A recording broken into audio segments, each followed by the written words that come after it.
दूसरों के बनाए राजनीति के मैदान में हम अपने लिए संभावना ढूंढेंगे या हम अपने राजनीति का मैदान तैयार करेंगे। ये दूसरा ऑप्शन बहुत मुश्किल है, इतना आसान नहीं है, क्योंकि आपके प्रदेश में जो दूसरी रीजनल पार्टी है उसमें और भारतीय जनता पार्टी में कोई बहुत अंतर नहीं है, लेकिन हमारे सामने चुनौती है कि हम उनसे कैसे लड़ेंगे। उनके जैसा दिखते हुए हम उनसे कभी मुकाबला नहीं कर सकते।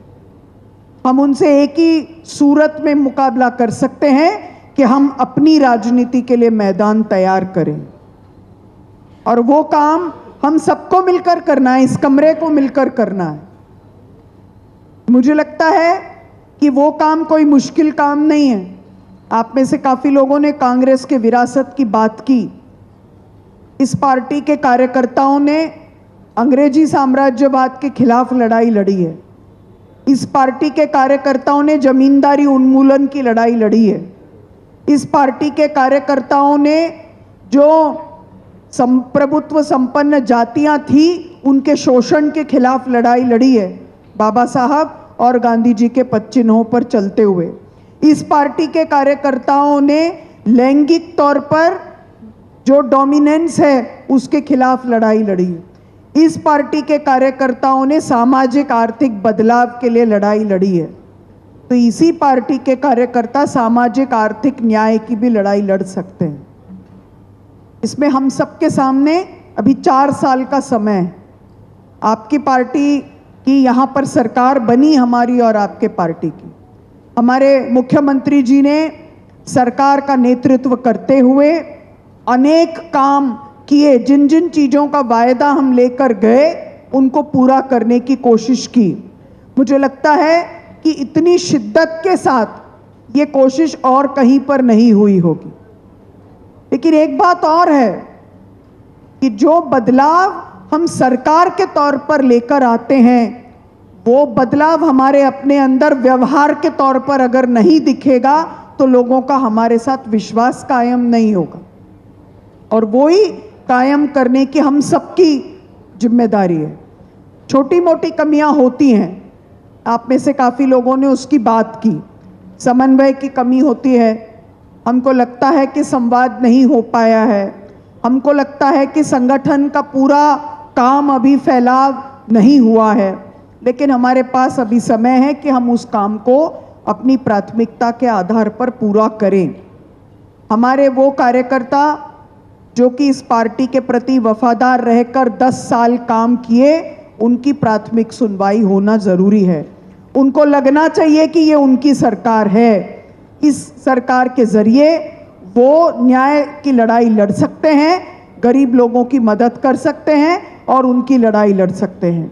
दूसरी बात जो हम सबके लिए ज़रूरी है कि एक तरफ उनकी सुनवाई है, लेकिन दूसरी तरफ हम सब कार्यकर्ताओं की ये जिम्मेदारी भी है, सरकार में आ जाने के बाद सरकार के दल वाले कार्यकर्ता का जीवन सबसे ज़्यादा पारदर्शी, सरल और जवाबदेही पूर्ण हमको बनाना पड़ेगा। अगर ऐसा नहीं हुआ तो बहुत जल्द हमारे ही अपने कार्यकर्ताओं के बारे में लोगों के बीच में जो धारणा बनेगी वो हमको मदद नहीं करेगी। बहुत सारे लोगों को और गांव में तो ये दिखाई देता है कि कल तक हम कैसे थे और आज हम क्या हो गए हैं। वो ध्यान रखना हम सबकी जिम्मेदारी है, केवल एक्टिंग के लिए नहीं, अभिनय के लिए नहीं, वास्तविक तौर पर हम उसको कितना कर पाते हैं। राहुल जी ने हम सबके साथ जातिगत जनगणना की बात की। मुझे ये कहते हुए बहुत खुशी महसूस होती है। सबसे अच्छा काम पूरे देश में अगर कहीं जातिगत जनगणना में हुआ तो वो तेलंगाना राज्य में हुआ। आपके इस जातिगत जनगणना के बारे में पार्टी के कार्यकर्ताओं ने नहीं, जो सामाजिक चिंतक हैं, जो सोशल साइंटिस्ट हैं, वो ये बात कहते हैं कि ये बहुत अच्छी तरह से हुआ है। अब इस काम को आगे ले जाना ज़रूरी है दो तरह से। एक तो हमारे कार्यकर्ताओं को मालूम होना चाहिए कि हम क्या करने वाले हैं, और कार्यकर्ता उस संदेश को लेकर गांव-गांव जा सकें। दूसरी बात ये कि जो सामाजिक आर्थिक सर्वे में से निकल कर आया उसने हमारे सरकार को एक एजेंडा तैयार करने का मौका दिया है, उसकी भी डिलीवरी हमको करनी है, जिसका जिक्र हमारे कैबिनेट के मंत्रियों ने यहाँ पर रखा, उन्होंने उसकी बात रखी। दूसरी बात जो हमारे सामने बहुत ज़रूरी है और इसको हम लिंक कर सकते हैं, ये जो जय बापू जय भीम जय संविधान कार्यक्रम दिया है, आपने उसमें कहा कि आज़ादी को जोड़ना चाहिए। कांग्रेस के अलावा आज़ादी की क्रांति की विरासत किसी भी और दल के पास नहीं, हमको वो उस काम को रिक्लेम करना चाहिए। हमसे ज़्यादा इस देश की एकता अखंडता के लिए, इस देश की आज़ादी के लिए न तो पहले कोई लड़ा न भविष्य में ही कोई लड़ेगा, लेकिन वो हमारे व्यवहार में भी आना है। और उसी के लिए मेरा निवेदन होगा, जातिगत जनगणना में जो हम सामाजिक आर्थिक न्याय का मामला लेकर आए हैं, जो हमारे अलग अलग न्याय पत्र के 5 सूत्री कार्यक्रम है, उसको लेकर हम गांव गांव में जाएंगे, तब जाकर के उसका संदेश गांव में पहुंचेगा। और जो सरकार कर रही है उसके साथ साथ संगठन का भी काम आगे बढ़ेगा। उसके लिए ये बहुत ज़रूरी है कि हमारे जिले पे उसकी मीटिंग हो, हम एक कैलेंडर जारी करें।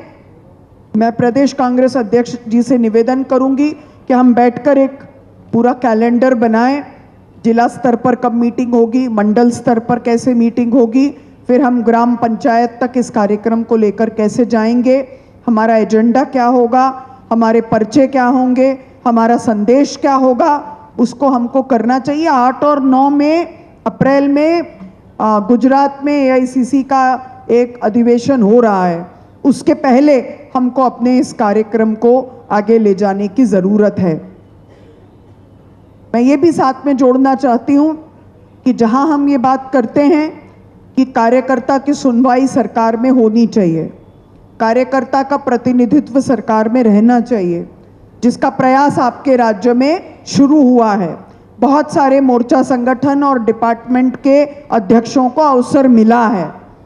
अब हमारे सामने जो दूसरी बड़ी चुनौती है कि हमारे कार्यकर्ताओं के जरिए हमारे पार्टी के सिद्धांत, हमारे आदरणीय नेता राहुल जी के जो विचार हैं और जो संविधान में दर्ज हम लोगों का काम है, उसको लेकर के हम लोगों के बीच में जाएं।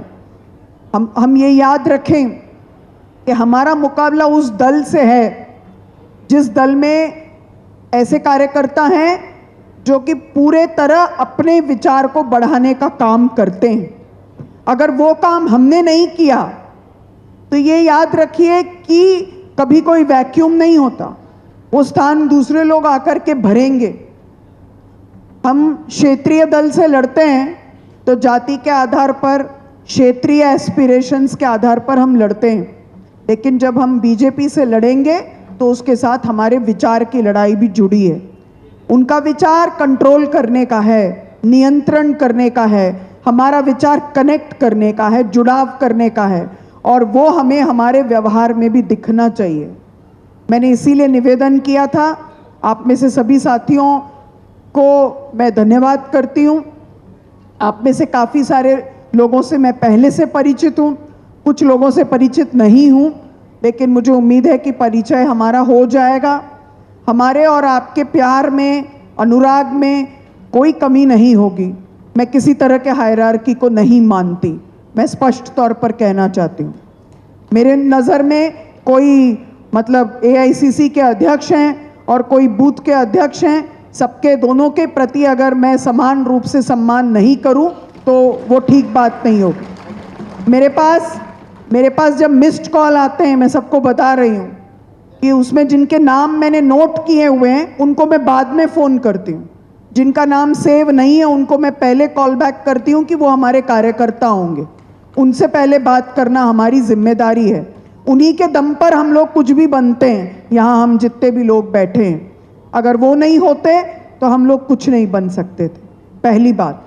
दूसरी बात ये कि हम अगर समझ रहे हैं कि होर्डिंग्स में और बैनर में अपनी तस्वीरें छापकर हम कुछ भी जीत जाएंगे, तो याद रखिए कि हमने अंग्रेज़ों से इसके आधार पर कुछ जीता नहीं था। आप और हम, आप सब कार्यकर्ताओं पे 100 से ज़्यादा केस बने, हमारे माननीय मुख्यमंत्री जी पर ही बने हुए हैं, हमारे बहुत सारे कैबिनेट के मंत्रियों पर भी शायद केस हैं और निश्चित होंगे, हमारे कार्यकर्ताओं पर होंगे। उसके आधार पर हम ये लड़ाई जीत कर आए। तो मेरा अनुरोध होगा कि अगर हमारा विचार अंतिम पंक्ति में खड़े अंतिम व्यक्ति के आंसू पोंछना है तो वो व्यक्तिवाद से नहीं हो सकता। वो हम सब लोग मिलकर जो साझा हमारा विचार है उसको लेकर जाएंगे, तब वो पूरा होगा। और मैंने आप सबसे निवेदन किया, चाहे रेलवे स्टेशन में आप मुझसे मिलने आए या फ्लाइट में आप मुझसे मिलने आए, मेरा सामान उठाने की ज़रूरत नहीं। मैं वैसे ही एक बैग लेकर चलती हूँ। जिस दिन मेरे से संभव नहीं होगा उस दिन मैं आपसे कहूँगी, अगर कभी बीमार हैं, कोई ज़रूरत होगी मदद की, आप सब मेरे भाई बहन हैं, वो मैं कहूँगी। लेकिन न तो आप किसी और को अपना सामान उठाने दें, ना आप किसी और का सामान उठाएं। अपनी गरिमा और अपने आत्मसम्मान के साथ इस कांग्रेस के जाजन में आकर के काम करें, उसी की हम लोगों को ज़रूरत है, क्योंकि हमारे व्यवहार से लोग हमारा आकलन करते हैं।